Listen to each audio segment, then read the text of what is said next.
Know Thyself is dedicated to the exploration of the most rewarding task an individual can ever embark on, the journey to find oneself.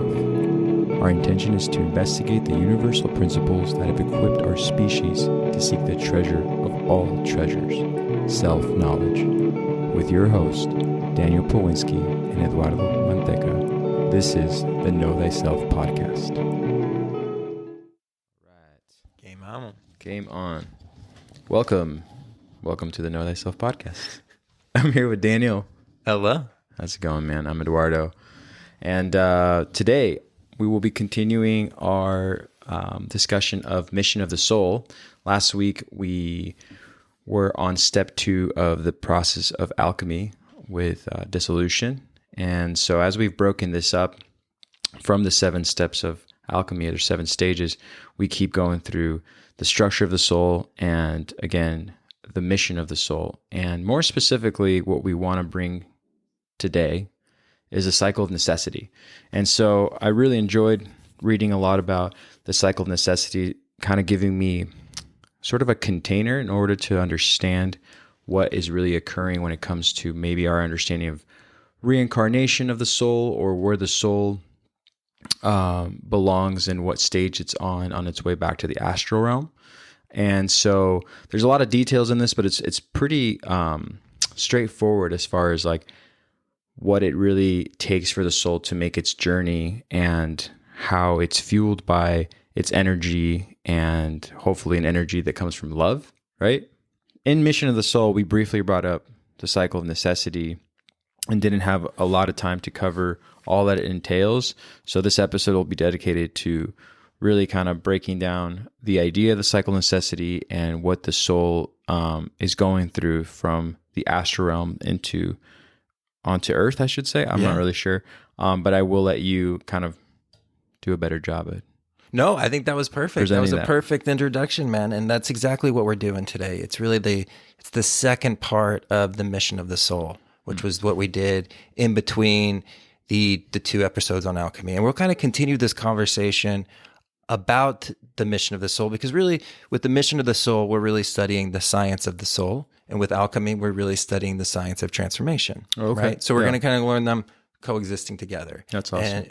And that's a really important aspect. So, to kind of touch on what we wanted to kind of discuss today, and I think through this whole 7-week process that we kind of continue this conversation, we'll probably touch on a lot of the stuff multiple times that we kind of introduced in Mission of the Soul. And it will just kind of keep kind of being this furthering dialogue, because this is the science of the soul it's endless in that information, right? The Egyptians studied it for thousands and thousands of years. And even if they couldn't get an answer, they would pass on questions for generations and generations. Like just even that discipline, to even think about that they would struggle with a spiritual understanding and a spiritual idea, with the aspect that they are just birthing this into consciousness, and it won't actually flourish in their lifetime, but it will be through generation and generation and generation. And again, being able to see these bigger patterns to really understand what universally is actually happening here gives that aspiration to be able to do something like that. So again, this whole us touching in the science of the soul for 7 weeks is just a beginner, right? It's just like a hop right in. But let's kind of continue that conversation. So what we kind of came up with as a definition of what the soul does was, I think, really important to kind of just go over as we continue this conversation. So the soul's kind of that 2-part aspect. It records experiences and organizes them, right? And then it also attracts form to manifest consciousness. Right. And that's going to be really important, that attractive force of that. And that's really actually how we justify the idea of attraction, like the law of attraction and the law of vibration. It's because you have a soul essence that attracts forms. And that's what we're going to kind of talk about, the whole idea of the cycle of necessity. As you go through experiences, your soul not only records the experience, right? And it saves it into the astral realm, into that universal consciousness, but it also attracts a form to be able to go through these experiences. And at the same time, pushes that away when it's done, when it's filled up all the experiences it needs to do, right? And so that's kind of where the story, keeping that in the mindset, let's kind of go right back to the beginning of the story. And when I spoke on this last time, it's funny, sometimes we re-listen to the episodes and sometimes we don't. And I re-listened to this one and I realized that I said it was almost when we got differentiated. Because the idea is we were in universal consciousness and we were one, but we didn't get individualized yet. Right. So we're just one with source, right? So there is no I in this aspect. We are just one with source. And we saw it as this beautiful potential, right? And it's this manifest energy that needs to manifest. And we kind of talked about how through the evolution of consciousness and through the lives we live, we are actually evolving that unity God consciousness, right? And through these experiences, it's almost living through us, right? So you can't stay in that source forever. And at some point you get differentiated, right? And you actually break off. And so when you do that, the first thing you do is, and I kind of said, there's this Hermetic story about how it's almost us with one, and then we look down. And once we look down into the darkness, into the abyss, that gravitational pull kind of pulls us down. And I think I said desire the first week, and it's more of like an internal impulse. Right. Okay, so we don't really have desire at that point in that realm because we're still not indifferentiated. It was just like impulse within us, which really shows that the soul gets pushed on this journey, Right. as just as much as it goes on this journey. Right. It's that internal impulse that just kind of makes us look down, and then that gravitational pull is going to start, and it's going to start pulling you down. And as you make your way through, you're attracting around you highly spiritual forms to have your first kind of spiritual experiences from. And then you're doing the de-evolution. So as you move down, you get coarser and coarser forms. So you make your way from the spiritual, you make your way from the angelic, you make your way into the astral. And through this, you're always attracting forms, right? But you're not, at this point, you're really not, you're creating experience more for that's going to be used once you hit Earth and you start the ladder back up. Right. Okay, so what we're doing is we're collecting these spiritual essences, we're collecting these astral experiences so you can, it's almost like the building of your soul on the way down. Right? So this is helping you get everything so you can actually organize information, so you can actually recall. And again, being able to self-conscious do that will come way down the line, right? Because as we make our way and we make that fall down into matter, we go through all the different spheres. We have, once we're able to, our soul is able to attract a coarse enough element, I guess, to come through, that's when we manifest as a mineral. And that's like the first life that we have. Right. And then we make our way through the mineral realm. And at that time, we're recording experiences, we're organizing experiences, and we are attracting new life forms to us. Right. So, and then as we have collected all the experiences we need to do, our soul rejects that and it pushes that away. And then we go into the astral realm, and there's like this organization period, right? And then as you organize and you become a more complex soul in the process of experience and organization, you're now ready to attract a new form. Okay, so you're going to attract a more complex mineral form, right? So you're going to kind of make your way up crystals, and it's just going to keep making its way through that, right? So then as you go through these experiences, your last ring on the mineral ladder, say you're on the highest note and you're about to move to the next octave. That next octave is going to be vegetation, right? On that transition, you have a longer stay in the astral realm, because not only is it organizing the past life, it's organizing all the information that is encoded into the mineral. So every mineral experience is kind of getting organized. It's getting it's getting classified. It's an experience. It's an experience of your soul, right? So you have this longer stage. So what we're kind of seeing here is the first two steps of what we call the ladder to heaven, or the ladder to self-consciousness. Okay, so it's like a 7-step process. The story of man and women is the same process. So you start off in that farthest planet, which is the 7th, right?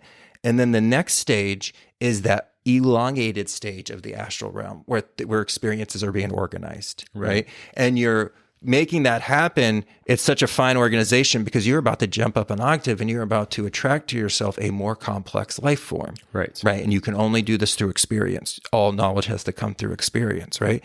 So you make your way to vegetation, okay? And you probably start as like a blade of grass, and life starts happening a lot faster. Mineral was going to be really slow, the rocks move slower. It's a longer process, but mineral is going to be a little bit faster because you start off as a blade of grass, and then you're going to make your way to a plant, and you're going to make your way to a tree. You're going to make your way to a flower. And we're going to go back and kind of talk about this because you can see this personality in people, right? And we're going to kind of talk about it in how reincarnationists kind of compare this to human reincarnation. But again, at the end of the day, it really doesn't matter. And that's what the great beauty thing about this whole conversation is. But no, everybody kind of agrees on this aspect that we're talking about here with this reincarnation of how the soul... You mean like taking a new light form? Yeah, like always a more complex one, especially in this stage, right? So the idea being you're never going to come back as a blade of grass twice. Right. You're always going to attract a more complex experience, so you're going to attract a more complex life form, right? So you make your way to mineral. So now that's the third step, because we started in the mineral, we went to the astral realm, and then we went to the vegetation, and that's the third step, right? And this is where we get stuff like our chakra system. Mm-hmm. This is where we get the idea of photosynthesis and using the energy of the sun, right? We're getting all this stuff from these experiences that we use in our body that we're not consciously aware of. Yeah, they're encoded within us from the previous experience that we lived through. Right. And this is probably our DNA. This is probably what that is. Like, this is all the code is. And this is why we only know like 15, we know a very limited amount about the DNA. And this is probably what's encoded. And they probably do. Somebody knows about this, but they just keep it to themselves. But we're not. No, I'm just kidding. But that's exactly what it is. You're getting that whole vegetation. You're getting the idea of taking energy from the sun. You're dealing with the elements. You're really one with it, and it's a very fast life until you make it up higher in the ring, and you might have like a tree, and then that's going to be a really long experience, right? And so you're going through the same thing. You're going through all these experiences. You're recording these experiences, and then you go to the astral realm in between lives. And as you make your way up the plants, you're going to go to the fourth step, and that's going to be that next stage in the astral realm. And you're going to organize all those experiences that you just had. Right. And then again, through this, your soul, because it's now more complex, is going to attract a more coarser, more complex life form. Right. And this is the process that we go through. And this is when you approach animal. Okay. And you're going to start off as a basic animal, and you're going to make your way all the way up into emotionally aware mammal. Right. That's going to be kind of the end, right? Because that's where like the limbic system is developed and everything like that. And again, these are all processes that are within us that go through, like the idea of digestion, the idea of digesting meat, like how your body knows how to do this. Everything we know about knowledge has to come from experience. Right. So even like a scientist, when presented with this, would have to give it some kind of idea, because science does claim in a lot of schools that, all knowledge comes from experience, right? Unless it's like some crazy postmodernist scientist that's risen up in the last couple of years. Most science is based on that aspect. So we can kind of see that correlation very easily when we just kind of start thinking about it, right? So we're going to climb that aspect of an animal, and we're going to make our way up. And you notice humans, or you notice mammals with human traits, right? We see that especially in our pets with like our dogs and our cats, or horses. And I bet some people that listen to this have like really crazy, awesome pets. And we even see this in our you see it even in like your reptiles and stuff like that. You could just relate to them. Depends on, what kind of animal you relate with. Can I ask a question really quick on that? Because I want to make sure this is fresh in my mind. When you said, when I was reading about this, when perfecting the host that you've embodied, and you say you don't return as a blade of grass again, do you think there's, as you're becoming more complex in your host or whatever you are now living in, do you think like such a thing as like a mammal that has emotions and has a way of thinking that makes its way back a couple times? Because my question is, have you ever noticed when there's almost like that phase where an animal, it's like, this is probably your last time as an animal. You're about to like, and then there's others where you're like, oh, you're still in an animal state where like there is not an idea just yet of the animal's awareness of like, oh, why is this owner or this individual who considers me part of his family or pack giving me so much for nothing in return? Mm-hmm. Where there's the other animals where like, oh, we're on the same page, buddy. And like, I love this dog, Right. So do you think that's like, it's a little more complex then when it comes to the animal kingdom versus like, obviously something more, not simplistic, like a blade of grass, but you know what I mean? Like a blade of grass probably only perfects itself that one time it needed to But do you think an animal has to go through several? Well, I think it goes through a lot of stages of having emotional intelligence. Right. But what I think you're kind of alluding to there is you meet babies and you meet people who are old souls, right? And you meet people who are just naturally funny, and like you meet dogs that are just funny. Right. Like you can be petting a dog and be like, you're going to be really smart as a human. You could be petting another dog and you're going to be like, you're going to be really funny as a human. And you could even be petting a dog and be like, you're going to be very loving as a human, right? Sometimes you hit the jackpot and you get all three, you know? Most dogs, you do get all three, right? They're just like great energy, right? So, but what we're seeing here is the characteristics of the soul kind of coming out early. And this is the form that the human's going to kind of take, you know? Yeah. And then I think there's certain people that are really, you know, like the people with like amazing memories and kind of those old souls, those professor types. Like maybe they were elephants. Maybe they had a long time in a limbic system. And maybe there's people that are really connected to earth. Right. Maybe they were a redwood. Yeah, do you know what I mean? Like definitely. Maybe they spent more time in that vegetation, that tree state, and they have this kind of old soul. And I'm not saying bad about like the animal, the rat, because I think all animals are cute. And if the tail was just a little bit different, but even that characteristic, like you met people who might be kind of sleazy. And like in your mind, you're like, that person kind of is a rat. And then you look at them and they're like, oh my gosh, they look like a rat. And no offense of like, because rats can be you could be a rat and beautiful at the same time, right? But it also has that negative tendencies of what that could entail. No, it's very true. You know what I mean? That's why I was saying at the beginning of the episode, I really like this topic because it's giving us a container to talk about something that we all sort of have experienced, which is the essence of someone that you feel like relates to something you've known either by the trait of an animal or by the experience of someone much older, and you just but you can't really pinpoint it because it's like really hard for us to even take a word like the essence of or the aura of and make it quantifiable, I guess. So that's why I really like this, but go on. Yeah, no, and it's so true. And like, look at the divide against dogs and cats. Like cat owners are like, oh no, cats are the best. And dog owners are like, oh no, dogs are the best. And I mean, there's people that have both, right? And they love them both. But like those ones that are really pulled to one side, you're just like, you have to start thinking, like, I wonder if you were a cat or I wonder if you were a dog. Absolutely. You know? And it's just so funny. And just the characteristics we see in animals and how they do kind of manifest through the human. But that's exactly what we're talking about here, man. Like, we have these old souls. We have all these different archetypes that come up, which is like these essences, because you've met an old soul before, you know? And so reincarnation says this was through experiences of the soul prior, like it was a tree or it was a, you know, or they spent a lot of time as a mammal, right? You know, and it just was kind of in their stars as well. They have that like Saturn kind of energy. They've got those astrological symbols where human reincarnation will say in old souls because they've done it several times. Right. They've had this human experience multiple times. Oh yeah, definitely. You know. So and that's where we can see the whole the two mentalities of thought on that one. And it's a beautiful conversation to have because whatever you resonate with, it really, again, it doesn't matter because this whole thing's about character development.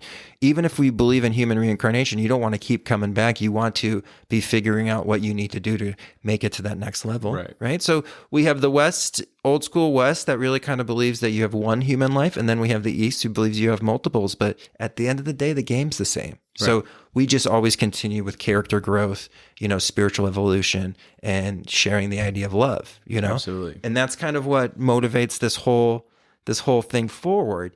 And, but it's a fascinating subject. And it's one of those subjects that like, if someone's talking to me about reincarnation, like somebody could be talking to me about reincarnation and human reincarnation, but either way, I'm just like falling in love with the person. Yeah. Like, cause it's just such a beautiful topic. Like they could be an 85-year-old man and I'm just swooning. I'm just like, oh, tell me more, man. Like, I love it. So you can even entail both aspects because it really, really doesn't mind. It doesn't matter, right? Because at the end of the day, we know what we need to do.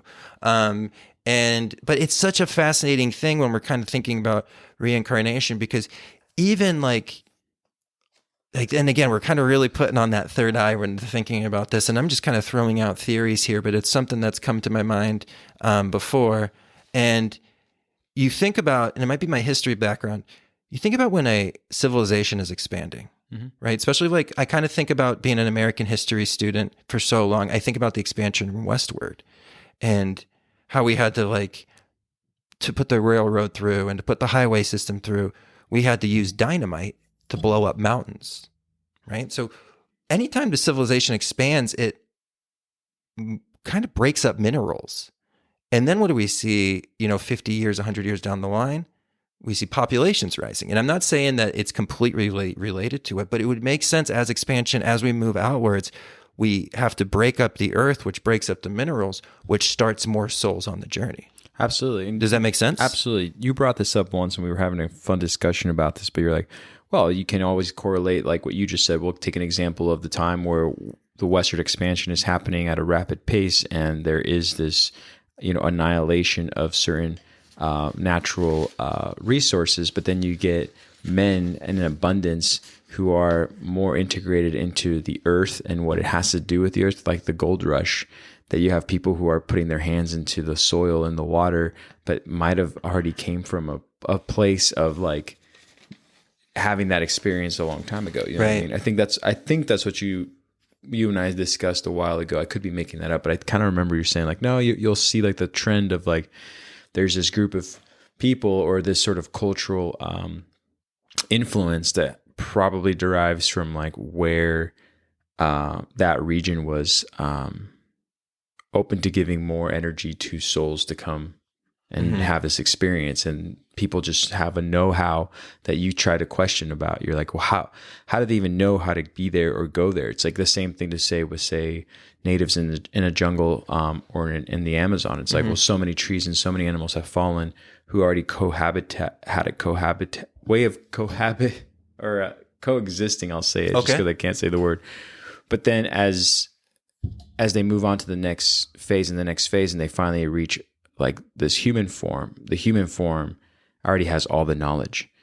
So it's like, how do they know what was medicinal, what was not? How is everything guided by them? There's got to be some kind of like reciprocating energy that's just kind of coming right back into it. You know what I mean?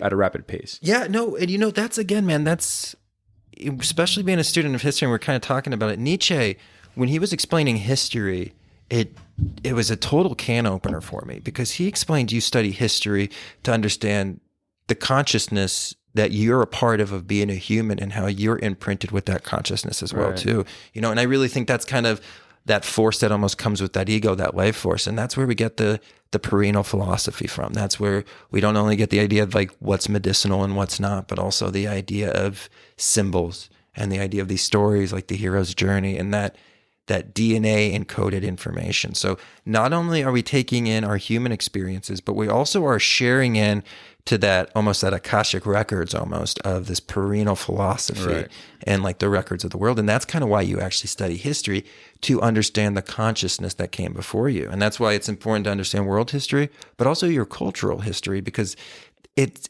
adds a different vibration to the musical tone, and it's a part of you as well. Right. All these things make up so many things. Like your birth chart makes up a lot. Your past experiences make up a lot. Your cultural influence makes up a lot. And it's all like a piece of the puzzle. Right. And then the environment you're born into makes up the most of it. Like the experience that you could have the birth chart of a king, but if you're unfortunately stuck in Somalia, barely surviving, that might not manifest because the environment didn't give fruit for that to manifest. Exactly. Right. So you can't just rely on your stars, but it's also good to pay attention to them. Absolutely. Yeah. Well said, man. Yeah. So, but yeah, man, so kind of continuing that conversation, because I love what we talked about with the animals, and something that's kind of beautiful, and why we're on this note of animals is because they do have such a expansive limbic system. And I know one of our listeners was talking about losing a pet recently.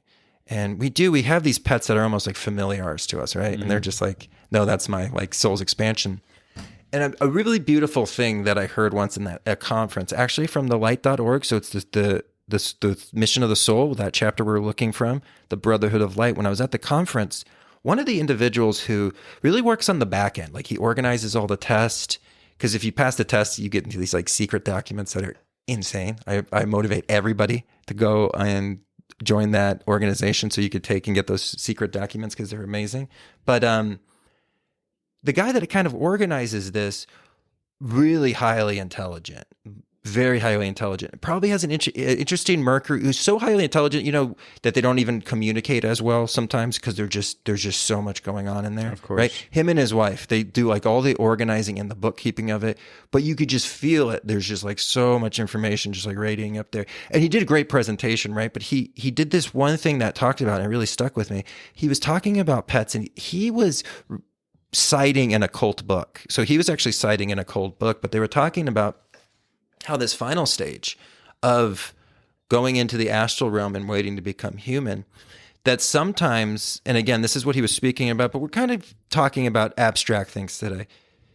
The mammal will halt attracting another soul to help out its human for the rest of their life. And now they can only help you out as much as a human can, but they'll be there to watch over you and almost give you like an extra push in your gut when you're in a dangerous situation, right? Or like pay attention or maybe slow down. You're about to, there's a big thing that you should see, and not always out of danger, but maybe it's just like the person you're going to fall in love with is right across the, what I mean? It could be anything, but they could help you out in like this animistic way, and they can actually like wait for you because you are almost like their guide on their journey to self-consciousness. Right. And your experience is really important to them, right? And this is, again, why we need to, so it's just like this beautiful idea that these animals actually don't leave us to the idea if you really have this connection with this animal and you actually feel that after death, it could be waiting for you because they're like, oh, why would it wait that long? Well, it's also in the astral realm, so it's not in the time-space continuum. So we're talking about something completely different, but it can help you out in like animistic ways. I thought that was amazing because I do have that connection, and I know my sister, who's not a spiritual person in the world, is always talking to her pets that have passed on. Like, she's just, maybe she's not verbalizing it, but when she's quiet, I know she's talking to her pet. Like, it's just what she does. And she has an amazing connection with animals, like she definitely was probably, some mammals a couple times because she has this like great connection. And again, it's maybe that's what like attracts us to certain animals, and, even like people, and you think about the archetypes of people who have certain kind of animals, right? Like these people that have small dogs are a certain kind of archetype than the people have the really big dogs. Reptile people are a certain different archetype than bird people, right? So again, we're just seeing this the beautiness of this human experience kind of fold out in front of us. Right. So, but as we kind of make that astral realm and we make that leap, we have that final stage before human and consciousness. And so we have that stage that we're going to go back to the astral realm. It's that elongated stage because we're organizing all the experiences of being a mammal. And then we're continuing on that ladder to heaven. And now we've become human. Right. And now we've become self-conscious. Right. And we do have a consciousness. It's not like we weren't conscious, but this self-conscious as individualization has finished its process because now we're in the seventh note. So the next note is going to be the next octave. And that's when you take self-conscious into the astral realm. Right. Right. And then that's where people would explain if they were really, virtuous, they explain going to heaven because it should be like a very not a rewarding experience because you're still going through soul's growth, but you can experience love and you can experience fear and hate there. Right. But if you've avoided everything, that's what they say. It kind of feels like hell because you have to go through those experiences, everything we have to go through, That's why also alchemists were always like, do your work here. Because you have a meat suit to protect you. So if you do need to face some pain that you have to go through, might as well be here. Be here because it's a meat suit. Because like you can feel love on earth too. But imagine if you didn't have this meat suit and it was just emotions and thought, like how they process, how stuff moves up on the realms outside of matter. You're going to feel it to the higher extent than you ever could experience. Of course, right? But you're going to also could feel pain up there to an extent that you couldn't even imagine feeling here. Right. Because you don't have that body to protect you. It's your shield. And it's a great thing for us to keep in mind as we're alchemists going on this journey. Like, you're going to have to do this work at some time. Right. And again, as we kind of talk about human reincarnation and reincarnation, human reincarnation is going to say you have multiple experiences in this realm until you graduate to human. Right. And these kind of Western, old school Western magicians are going to be able to say like, no, it's only one. Like the Druids, I believe, were kind of focused on the one. Really, when we kind of got this universal idea was from Blavatsky. So when she was writing, I think it was the second doctrine or the third doctrine, she spent time in India when she was writing it, and she was very influenced positively and maybe negatively, but positively for sure from like the gurus out there, right? And that's where she kind of took this philosophy and brought it back. And then it got accepted really fast. But there was a lot of old school Western occultists who were like, whoa, this isn't exactly how we view it. Right. But it did kind of champion. So it is interesting because we don't really hear this conversation happening as much anymore. But it was a very, very not contested conversation because, again, at the end of the day, they're like, we're not arguing about this. This is a conversation. But it was, I think the Western occultists were wondered why it championed so quickly. Right. And one of the things that we kind of bring up when we're thinking about that is like, well, how do you explain past life experiences through the other realm? And it's a great question. Okay. So now Western occultists who kind of believe in reincarnation rather than human reincarnation are going to say that is an alignment to almost your birth chart. So you are tapping into somebody who has a very kind of similar birth chart. And this person probably has some kind of psychic sense ability. So as we all have psychic senses, it just depends how much it's actually expressed itself. Right. But just like every other thing, there's people that come with natural abilities and there's people that have to work at it. But we have more senses than the five senses. We have extra sensory perception. And this was studied in the universities from the like 1880s to the 1930s. Seriously. Like why this disappeared was probably because it kind of went underground because they started using it for like bad things, you know? Yeah. We both had words today that we can't say because I'm not even going to approach that word. I don't even want to think about it. I'm not even going to think about it. It's all right. But yeah, they probably, that's probably why it went underground. But extrasensory perception was accepted in all universities. Now you go into a university and you start talking about it, they think you're crazy. But this was scientifically researched and very, very validated through the scientific method, probably more validated than a lot of the sciences that we're getting today.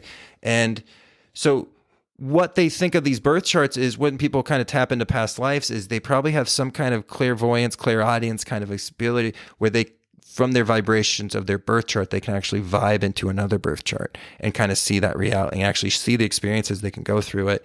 And also you have that one. And then if somebody was like a historical figure and made a huge imprint in the form with their energy, people can tap into that huge imprint. So this is why we probably have a lot of people who are like, in my past life, I was Cleopatra, or in my past life, I was Abraham Lincoln, because we're talking about earth movers. We're talking about people who put their imprint of their energy in this form. Right. And so, and really kind of, there was a story about this once because there was this lady who was at a train stop and she looked over at a house and she was with her husband and the train was going by. So it was going to take a while. And she goes, I've been in that house before. I can tell you everything that's in that house. And the train was going and maybe it stopped or something. So they had time. And this was like in the 1920s. So people used to do cool stuff like this. So the husband's like, let's go knock on the door and see if they'll like let us walk around the house. Yeah.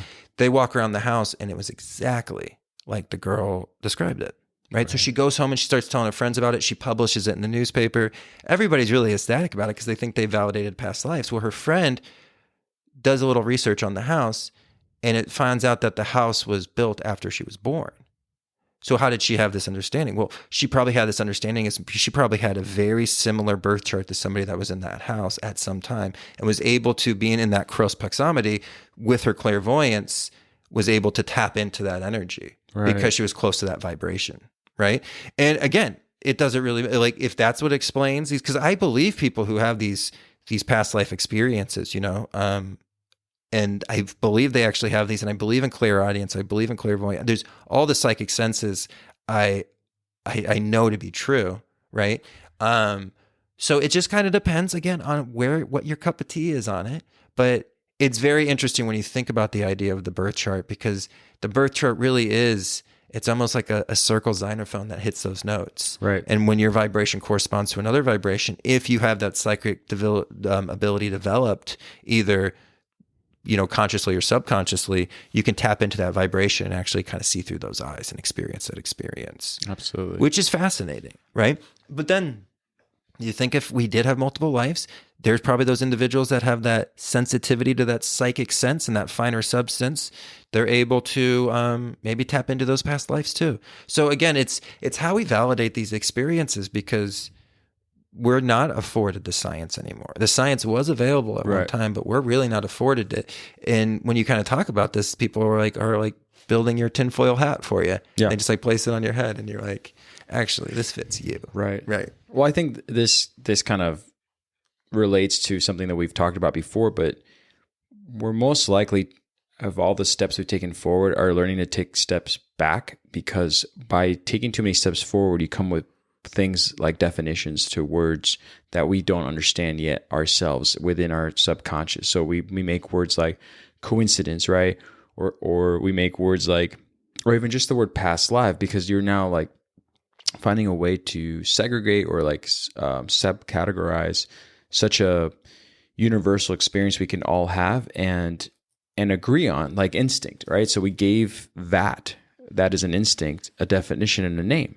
But it's like, what is that?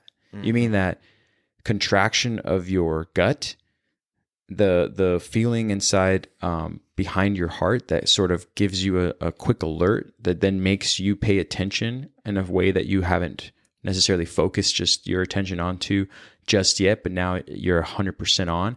What is that? But again, I think to what you're saying about the tinfoil hat is that it is true that people will start to sort of push away some of this information because there's no real way to identify it. But at the same time, those are the same people, or all of us for that matter, agree on something like instinct. And so I like to say, or challenge people like that by saying, well, it's the same plane of existence that we're just sort of touching on right now. You know, again, you're comfortable with that word, but we know what it is, but we don't know how to define that. You know what I mean? And everyone says, oh, so comfortably, well, that's your animalistic instinct, or that is your motherly instinct. And it's like, well, maybe it's just an energy or a force that the soul knows how to recognize a lot quicker than you even know how to process within the brain that's in this human form. But the soul has been there. So the soul is basically tugging on the whole system in a way that makes you go, hey, there's something here. And I feel like that's the same to say about if someone declares this is what I've dreamt about, or I know I had a past life experience, I don't deny their experience, because it's the same as to deny their instinct by saying, like, if you feel that, if it resonates with you, then there must be something there, right? So it's very interesting that science no longer takes a dive into that, because I do believe that it has a great influence on all of us while we're here. So we might as well just sort of like explore that before having to put a tinfoil hat on. It's like, no, let's put that off to the side. Let's actually, really talk about what this realm is that we're describing beyond our senses. So yeah. Yeah, no, absolutely. And you do bring up a good point, because like I was thinking about it. So yeah, especially with past life, it's all like person on person basis. Like you can meet somebody who you're just like, well, you had a crazy story last week. That wasn't true. You know what I mean? So you have to validate it for sure. But I do think there is genuine past life experiences. I think there is, genuine clairvoyance, but then I also think there's people who might have mental inconsistencies who outlet it as okay through spirituality. You know what I mean? Like you see that sometimes there was like a metaphysical school in Arizona, and I just remember meeting somebody from there who went to school there, and they were talking to me about somebody who's like, oh yeah, somebody in my class says that Shiva talks to him like all the time, and like there may be, but then it would switch up, and then it would switch up, and it was always like, and then the person was it was just like this interesting experience when you were just like, I don't know if like they would talk to us. Like, I think that they have a better language than that. You know what I mean? I think it's through that finer substances. And also like they could have been talking to it, but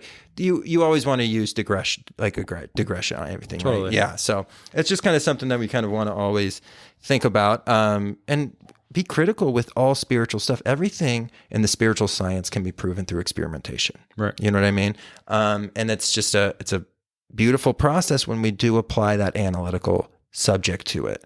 And it's just kind of important. But, we've made our way now up to the 7 ladders, right? So now we're incarnated as a human. So we're going to the next octave. Yeah. And that's what we call this whole journey upwards is what we call Jacob's ladder. Right. Right. And as we climb the ladder up, we start to partake into more finer substances. Okay. And now this is kind of where the energy that we get to climb that ladder up this is kind of where I've termed the word spirit. Spirit is the energy that is like the reverse gravitation. So like gravitation pulls us down as reincarnated into matter, and it was that pull. Spirit is almost that inverse of gravitation that pulls you up to the spheres of angelic realm and the spiritual realm. Right. So it's kind of that pull. It's that spiritual, it's that air aspect. And it's kind of like pulling you up, and it helps you climb that ladder. And as you make up that ladder, and again, it's that alchemical 7-step ladder, and you're always climbing it and you're getting to the next ladder and you keep climbing up, and we're always going through that process. But one thing we have to remember too, and this is kind of an interesting thing, as you climb the ladder up, imagine at the same time, every time you take a step up, you take a step down in the spiral staircase of yourself. So anytime there's movement on any of them, it pushes them. They're almost like, it's funny because they almost act like batteries that are the same. Like it's like a positive. So they're like attracting each other. So every time there's movement away, it pushes the other one further. So whether you do work internally or you raise up to experience more spiritual aspects, right, you're going to the same place, because at the end of this ladder up and the spiral staircase down, you find consciousness, you find God. So it doesn't matter if you're doing internal work or you're doing work to perceive spiritual substance. Every movement you make connects that connection gets stronger, and you go deeper and you go higher. Does that make sense? Absolutely. Right. And I think the aspect of it's important too, how it was always described as a ladder up, because we can see, once you see spirituality, you can see up to be like, you need to keep climbing ladders, but you can see what's up, right?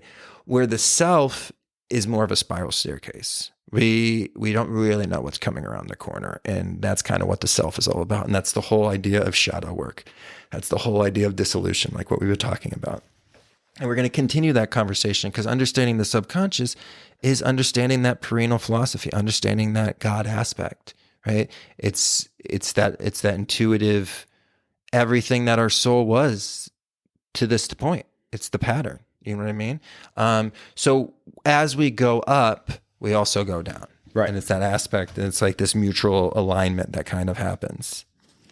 So yeah, it's just it's an interesting thing for the aspect of, because like if we almost think about it in elements, right? So we have the ego, that true ego that we've been talking about, not that false ego, but that true ego is really that life force, right? So that would almost be represented as fire, right? Because that's what's pumping the heart. That's what's pushing us forward, okay? The soul is more of the water, because that's what records experiences and organizes it. And, 85% of our brain is in the subconscious, right? The subconscious we've always kind of considered as our own internal waters that we have to delve down deep into, right? And so the soul kind of aspects of this idea of water, and especially how water is so such a conductor for so it could record that information. right. Right. And then the body is the earth, made up of the elements, right? And that would make sense. And then the air is that spirit. It's what climbs us up. It's what pulls us up. And that's kind of that aspect. So again, it's really funny, because we see these souls' evolution and everything around us. And we are born from this universe, right? We literally see that we were minerals. We were plants, we were animals. And then when we break it down, we're carbon.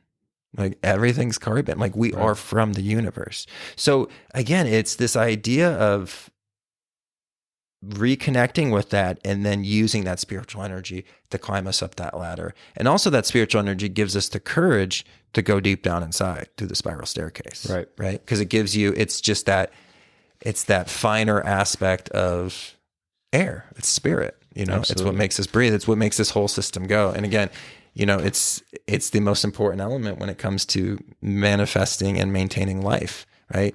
We could go a while being cold. We could go a while without food. We can even go a couple days without water, but we can't go a couple minutes without air. Right.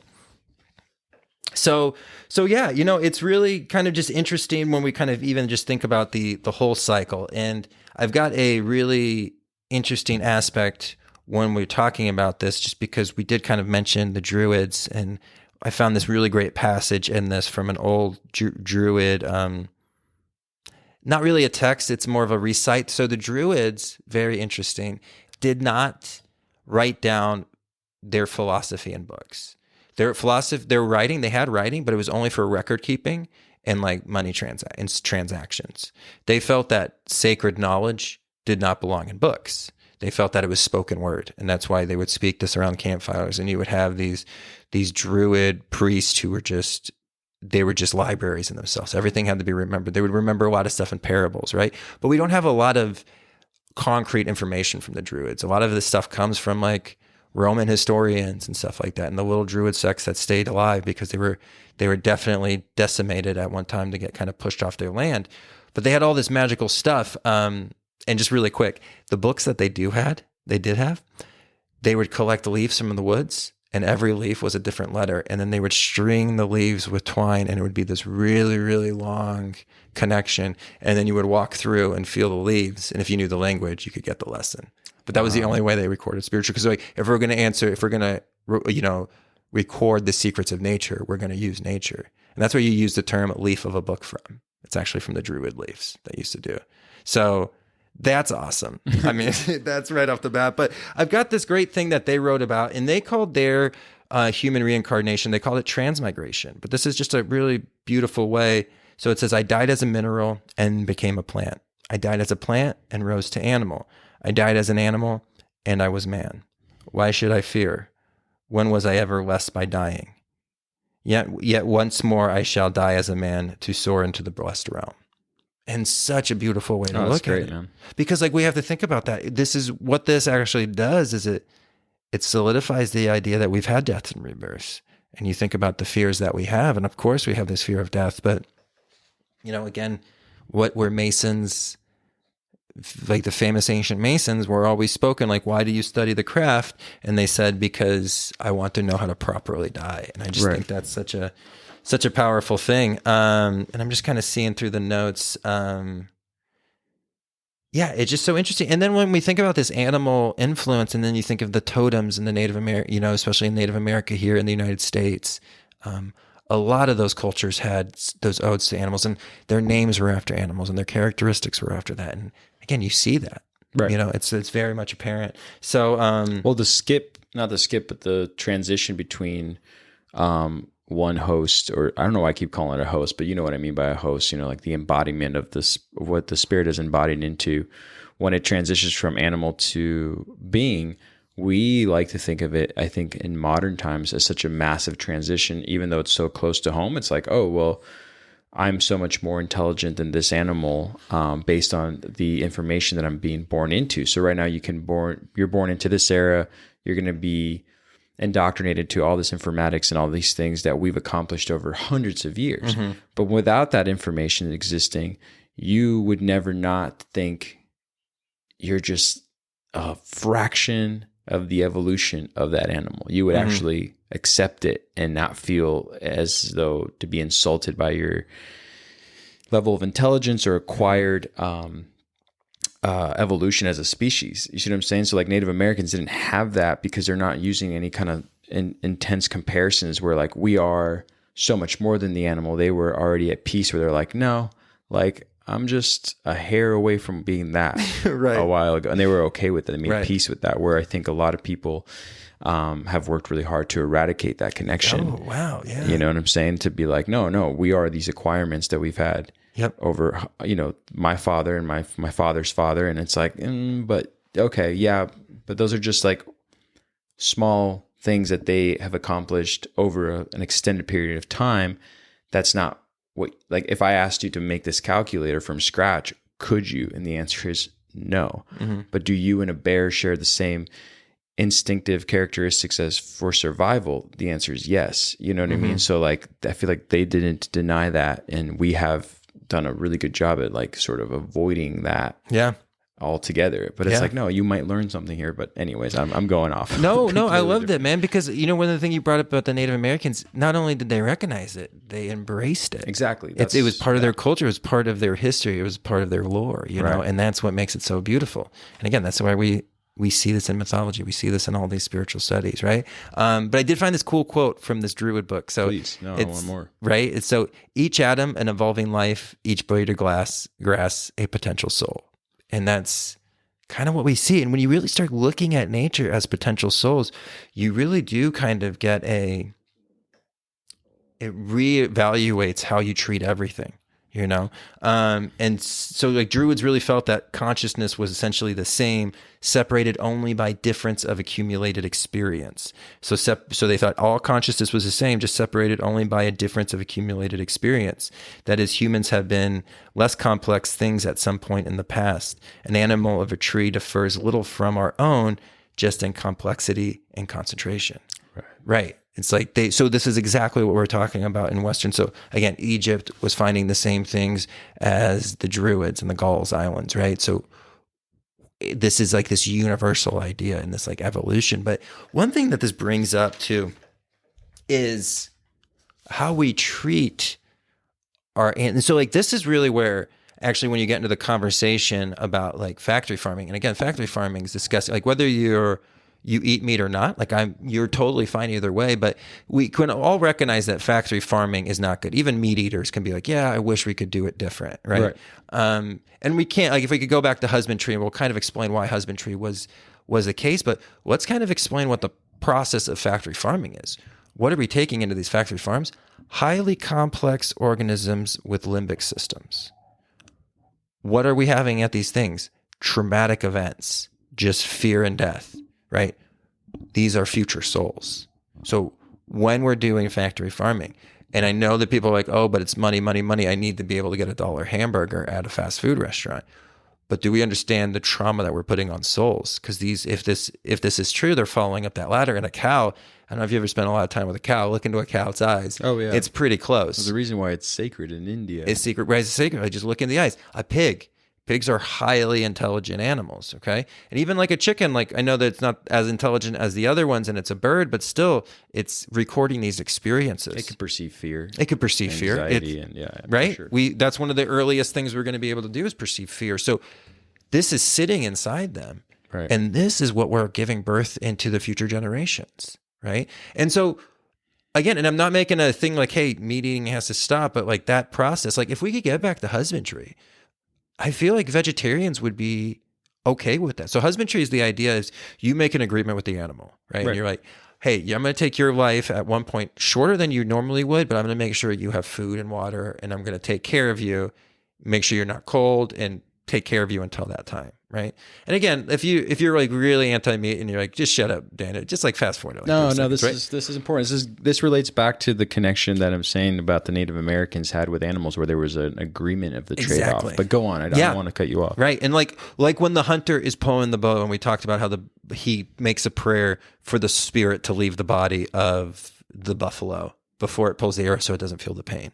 You know, there's a way to do this if we need to eat meat. Like if there's, you know, I know there's arguments of people on both sides, and some people really say we do, some people don't say we don't. Kind of interesting side note, look up your blood type. Sometimes that has a lot to say on what you should eat, which is fascinating. But I'm glad you said that. Yeah. That is actually true. But I mean, it's just one kind of factor you can look into.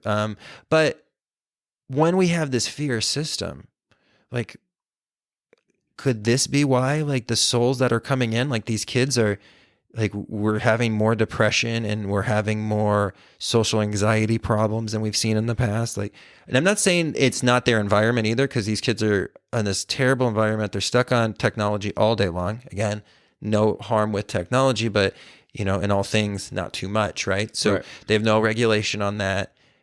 So I think there's a lot of stuff in the environment. We know the environment's huge, but man, there's some dormant experiences in that soul that has to be devastating. Like if you've seen one video of a slaughterhouse, like a factory farm slaughterhouse, you don't want to see another one. Right. And if we think about this as the evolution of the souls, these are souls that are going to be incarnated as humans. You know, just think of the fear and like, what if we could pass them off on a pretty pasture? And these people probably had the idea of like, this was a good cow. Like, they had such a connection to nature that when they were passing it on, they were seeing it as a liberation into human. Like, go be a human, like you're ready. You know what I mean? And you're giving that love on the trade-off. Again, if you want to be plant-based, pay plant-based, but this was the way to do animal-based, right? Because we give all the different options here. Reincarnation, human reincarnation, we got both sides. Yeah. You know? No, I love it. Well, it's a good way to sort of describe everything that we've talked about up into this point in regards to vibration and patterns and all these definitions that we brought up through through principles and everything else, is it still relates back to the idea that we're all part of that oneness. And when we have our part here on this physical form, we have to know how to like actually flow as nature intended, for us to take our place in the next step of evolution as far as the evolution of the soul goes. So it's like it's set up for us. We've just done a really good job at like cutting all the corners and finding a new way to, make a spectacle of this or a carnival out of it, to where like the soul is kind of having to go through its own maze, rather than, I think, a very straightforward trade-off of like its position from one entity to the next as it raises into these octaves. And I just think that's something we're struggling with right now, which is why I always get super caught up personally or I get very upset and caught up in people's conversations when they're upset that if there is such a thing as eternal love, or there's such a thing as a vibration, it comes only from love, and that there is this mass source that we're all from, then why would they ever allow for pain and suffering to occur? But again, back to the way the energy that takes over that or takes over into that body, that host that's going to, make its decision here on earth on its own journey, has its almost free will. And so like, I see that with people when they say, well, how can there be evil people is what I'm more being specific. And how can there be good people? Like if really we all came from the same source of love, then they wouldn't be bad people. So I really like that what you're bringing up as far as like the idea of factory farming, let's just say, is part of that. You're cutting the process out and you're making your own process on earth based on like your manipulation of gaining power and taking control, which is then still having an effect on the aggregate, which then brings more energy to this planet that has that negative aspect to it. And that's when people are, I think it's not until that happens that people identify that negative aspect and they go, well, if that exists, then you can't tell me there's a God. And it's like, oh man, like let's take a few steps back before we like just point fingers at the bad person over here versus the good person over there, and why there's one or the other. This polarization we've brought up in other podcasts, but it's good to know a little bit more about what drives those people to do such things and how it has a direct effect on the whole system. And that's why I don't like to tell people or get involved in conversations that, hey, we're in dark times. Like I respect if that's what you have to say about the time you're living in right now. But I'm sure if I travel through time, I could sit with another brother in there and they'll say the same, like we're in some dark times. It's like, it's how you sort of choose to understand like why one energy behaves over the other, not necessarily just focusing on if these energies are behaving this way, then all hope is lost, So I really like everything we're talking about here, and I don't want to go any further so I don't confuse any listeners, but I really like the way you put it with regards to that topic, and having the respect for the animal and understanding the trade-off that's happening there is important to have an understanding over, Right. So anyways. Yeah, man, because we're just breeding in fear. It's just like fear and cancer. We're just bringing into the human stream. So if we could avoid those aspects, and then it change the environment, we could make so much happen. Exactly. Right? But yeah, just kind of a fascinating thing to kind of think about, this evolution of the soul and just the ladder of the planets. And we're kind of go deeper into it because, we're speaking about that astral realm where you kind of go and organize all your experiences, where this is actually where they kind of really think consciousness kind of has everything organized. And that's the gray matter in your brain when those electrical currents rub together, that you can actually generate and pull information. And this is why you can pull information that you might not consciously remember, or you might need to, a smell might bring back a memory that you forgot about, or a noise might hear back a memory. Like even just like scrolling through music, sometimes you'll find a song from like 8th grade and you're just like, oh, I just brought back an entire night running around the mall being an idiot because of this one song. Right. It was a memory I completely forgot about. So yeah, it's a fascinating thing. Again, we just kind of touched the surface. We'll really kind of look a little bit further in the cycle of necessity, but just a fun, great little conversation to have with you. Absolutely, man. Right? Absolutely. So mission of the soul. So we'll keep going down this chapter from the Brotherhood of Light as we're also unfolding the 7 Steps of Alchemy. I know I'm just reiterating again for those who just want a full recap and what's coming. that's what's to come in the following weeks. And I'm really happy that we get to have this conversation, because again, when we separate from this moment and we go and do our own studying, I always have a lot of questions, but you always do a really good job at just like basically clarifying everything I would have asked. So my hat's off to you, man. My guy. No, it's always so amazing sharing space with you and all the other people's with us right now. Yeah, thank you so much. Always we say thank you, but I really mean that. Daniel and I have these conversations regardless, and so for you to be a listener is just such a not just a blessing, but such an experience that I'm just always like so thankful to be a part of. Yeah, it's such an honor to be on this journey with you guys, and it's just so great. Keep sending us the good information, the positive stuff. Even send us the negative stuff too, because we can always, shoot back a message to you.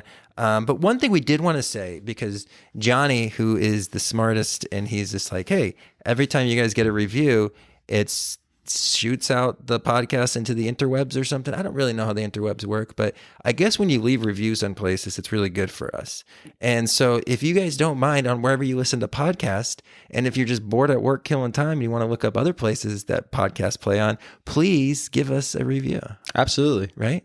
Yeah, no, we were talking about this before the podcast, and sometimes we're so caught up in everything that we're doing, Daniel and I, as individuals, and other things that, we do in our daily lives, that, we do neglect reading about just what more we could be doing better, or at least, right. I mean, we do read our fan email, and we're so thankful that when you do give us suggestions. But yeah, I agree. Putting out some kind of review to let us know how we could do better, or if we're doing A-okay for those wonderful ears and those listeners out there. Yeah. And again too, I mean, obviously everybody who supports us on Instagram, through any social media, big shout out to all of our patron members as well. Oh yeah. Yes. And we do have some material coming. So sorry, it's been a little bit delayed, but we can make the announcement tonight. Oh, do the announcement. So this is really exciting. So Eduardo and I usually hang out after the podcast, and sometimes we partake in this one thing, and we always kind of have some further conversations afterwards. And so we're going to start doing, for the Patreon, we're going to kind of do like an after hours where we kind of are just kind of more of a relaxed conversation. And it will just be kind of a fun little addition. So if you guys are in the Patreon, and if we ever come across something really good, like we'll definitely share it with everybody. Yeah. Because we'll probably just turn it into an episode. But it's just going to be kind of like a sounding bird. And we're hoping to maybe even like, that'd be cool if we could have patron people calling in sometimes. Oh, that'd be great. That would be so fun, like having live conversations on air with you guys as well. Because I know there's so many people that I've connected with, and we are getting the video interviewing stuff down too. So pretty soon we'll have other artists, other, researchers out there, really any kind of content that kind of aligns with our community. We're really going to try to kind of broadcast that off the website and do some interviews with, because there's so many talented people in this network now. Yep. Yeah. I agree. I look forward to that, especially, bringing in some people that can definitely speak their mind, because, I know I'm going to say a million silly things, and the after hours will be even sillier, because I know it's just going to be fun. Just going to be a good time. If you've heard me rant already, you'll hear me really rant when, I'm trying to stay, or contain myself from just like interrupting and wanting to talk over everyone. So I'm really excited. Get that Gemini out, my guy. I know, right, man? Well, cool. I have nothing else to add. So until next time. Excellent. Breakfast is the most important meal of the day. Not only does it give us the energy we need, it also gives us an opportunity to make a positive environmental impact. Earthling Food Company originated from the simple truth that what is good for the body is good for the planet. They create delicious, plant-based food that lifts us up rather than weighs us down. That's right, you will never find preservatives, refined sugar, oil, animal products, gluten, or any other crap that is environmentally destructive. Only the good stuff. Would you like a hearty granola that is both delicious and healthy? What about something with zero cholesterol, or an alternative to scrambled eggs? Earthly Food Company has you covered. They are a brand new husband and wife startup, so check back regularly for new products. Greg and Jen have been listeners and supporters of the Know Thyself podcast since our very first episode. We first collected on a philosophical conversation, and then through the conversation learned about this really exciting new project that they were creating, which is a organic, amazing granola that they want to share with all the listeners of our community. Artisan granola and seasoning make a great holiday gift. Visit earthlingfood.company. That's earthlingfood.company. Did you say earthlingfood.company? That's exactly what I said. To order online and use the discount code Know Thyself. That's one word, Know Thyself, for 15% off your purchase. They are also offering free shipping on orders over $70. So, order online today. I would do it like right now.